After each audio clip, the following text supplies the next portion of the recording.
tampons, pads, periods. Yep, we're going there. I feel like we're going to really learn something about each other in this. It's time to break the silence around menstrual hygiene products because the stigma and reputation our society has developed around this biological process has only heightened the need for awareness, education, and change. It should not be something women need to hide, and going to the store to buy products that accommodate this natural process should not entail embarrassment. I mean, you publicly buy toilet paper to wipe your butt, right?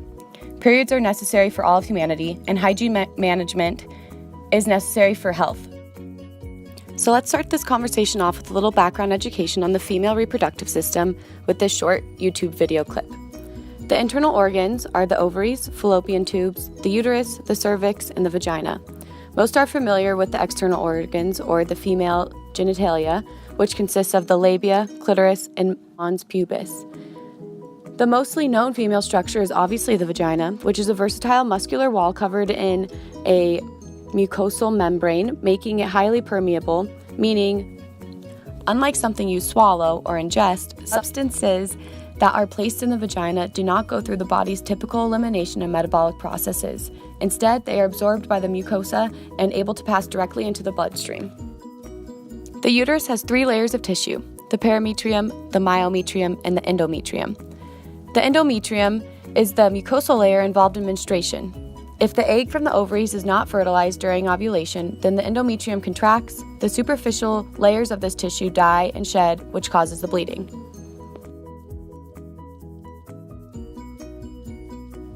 Now, briefly, we'll talk about the phases of the menstrual cycle, which are the follicular phase, the luteal phase, and ovulation. These phases are regulated by hormones that are secreted from the hypothalamus and the pituitary gland. And all of this is just super in-depth on that process, but basically this shows how the physiological processes of the reproductive system is connected to other systems in the human body. So now that we understand the process of menstruation in the female organs a little bit better, let's briefly talk about some history. Civilizations dating back to the ancient Greeks and ancient Egyptians have recorded evidence that women had homemade tampon-like devices. But the conventional tampons that we know did not come around until the 20th century. During World War II, women were taking over men's jobs and working long hours, moving away from the typical housewife job duties. And tampons became a tool for the working woman. It allowed her to be mobile and not chained to the bathroom. Up until the 1970s, tampons were not publicly broadcasted. Soon after they were, publicity beat out all the other menstruation products on the market, and tampons became the next best thing. That is until the quote-unquote outbreak of toxic shock syndrome swept the streets. The TSS epidemic reached its peak in 1980 with a total of 814 cases, including 38 deaths, reported to the CDC. Toxic shock syndrome is a rare but potentially lethal bacterial infection in the bloodstream that historically has been associated with the use of tampons, though it can be contracted in a variety of ways. TSS is caused from a toxin-producing form of bacteria called Staphylococcus aureus, which is a common bacteria found in the nose, skin, and vagina. Scientists believe tampons are a perfect host for the bacteria because they absorb menstrual blood and provide a good surface for the bacteria to colonize. In most cases, people with TSS can be hospitalized, but left untreated, TSS can lead to shock, renal failure, and even death. In 1980, the tampons with the highest absorbency had a reputation of causing TSS, and they were taken off the market. Though this is now a more rare condition, risks of TSS increase the longer the tampon is in, and the risk is greater for women under 30 who haven't built up antibodies to the bacteria. But it is known that TSS is primarily due to the use of synthetic fibers and high absorbency tampons. I just thought I had the flu. I had fever, throwing up, couldn't keep anything down, went blind at one point, on and off blindness, and then I couldn't feel my hands and my feet. Deaths and disabilities caused by toxic shock led to the requirement that manufacturers standardize the absorbency of tampons. However, companies are under no legal obligation to disclose what tampons are made from, neither are they independently tested. So what are tampons made of? Oh, that's a great question.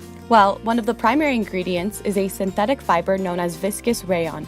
Rayon is a wood pulp that is also used to make fabric, and it helps with the absorbency in tampons because it's chemically similar to cotton.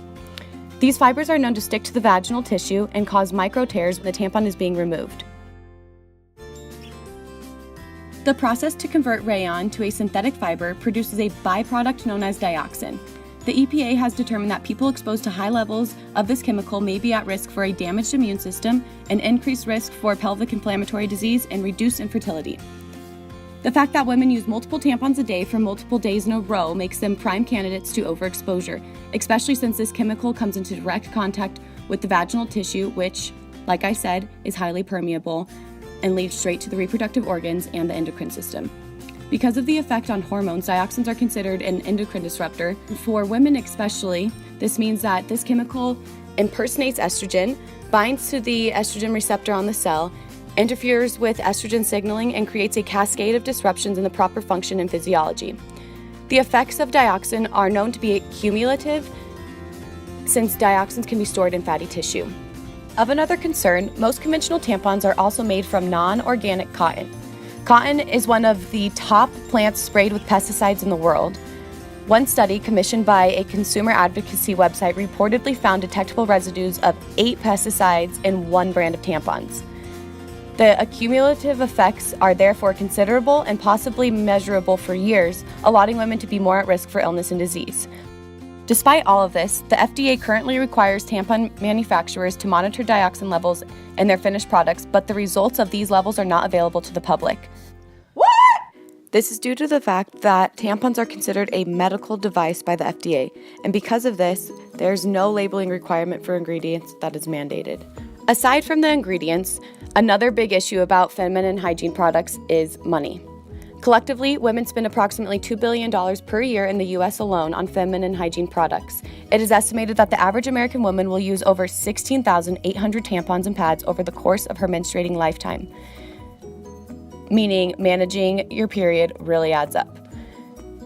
The cost for all of this is reason for advocates to fight against the sales tax on feminine products. The tampon tax. So these products could be more affordable and more accessible. However, this has been a prolonged debate due to the fact that historically politicians have considered tampons a Luxury item. Wait, can a product be considered a luxury item if the FDA deems it a medical device? That doesn't seem to make sense, especially when you look at all the consumer goods that do not have sales tax, which all vary from state to state, but still. There does not seem to be a justified reason as to why tampons are taxed and other goods aren't.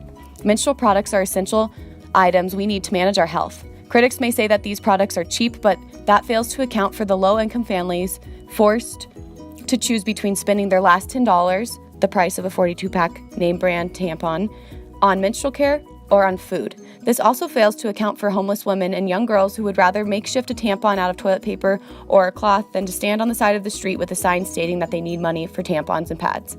Stigma, poverty, and lack of access negatively impact women's health globally. This is especially true of women and girls living in developing countries. One article states that in sub-Sahara Africa particularly, whether or not a girl has access to sanitary napkins or clean menstrual rags is the difference between future success and a life of poverty. In many parts of Africa and around the globe, girls frequently miss school during their periods because they lack the proper means to manage it.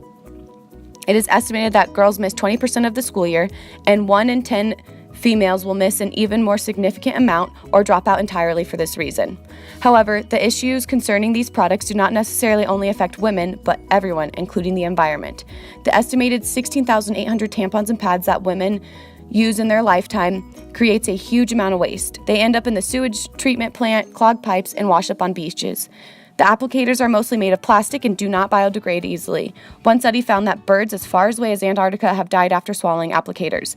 According to one article, using plastic disposable feminine products adds the equivalent to 180 billion plastic bags to our waste system. So now that the truth about tampons has been exposed and the issues revolving around feminine products has been discussed, what are we supposed to do about it? Well, for starters, women can commit to using all organic tampons or at least tampons with cardboard applicators. Or women can nix tampons altogether and convert to using a menstrual cup. Menstrual cups come in many shapes and sizes to fit the many body shapes and sizes, and some companies even donate a cup with every purchase to women in low socioeconomic countries. Reusable, washable flannel pads are also another option for women that don't like to use tampons. Aside from switching products, the answer to the question is increasing accessibility and decreasing the cost of feminine products. One way to do this is to keep fighting the tampon tax, or either fight to make them free in public bathrooms the way toilet paper is. The financial burden of menstruation makes this a public health, gender equality, and human rights issue, along with an environmental problem because of the waste produced. So it's time to spread awareness, education, and change about feminine hygiene products.